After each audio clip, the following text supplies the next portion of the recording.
Por në anën tjetër, unë gjithmonë jam më fan se divorcit se sa e lidhjeve të hapura. Ne po jetojmë Prishtinë edhe jemi dëshmitarë se çka po ndodh.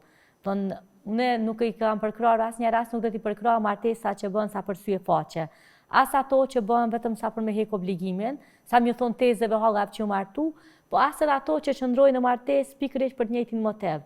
Lidhjet sa për sy e faqe mandej po shkaktojnë probleme në afatgjat si komunitet, po kalojnë për frustrime, po kalojnë për fëmijë që rritën pa dashni, po kalojnë për lloje të ndryshme të negativitetit që ato po shfaqen kuda. Sepse është fakt që familja është bërthama, është selula një shoqënie, që nëse ne nuk kemi familje të qnosha, nuk mund të pretendojmë as kemi një shoqëni të qnosh.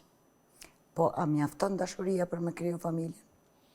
Mendoj që po nëse jo vetëm dashuria, sepse bashkë me dashurin, atë shkon edhe vetdia për sakrificë, vetdia për të kaluar për te i vetës, për të harruar vetën, për vetë mohem edhe kjo,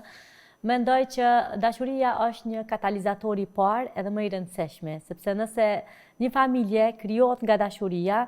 ka me pas edhe çifti pjekurin me kalu mandej në për ato fazat të ndryshme të dashnisë edhe me qenë prindër të mirë, mbi gjitha me qenë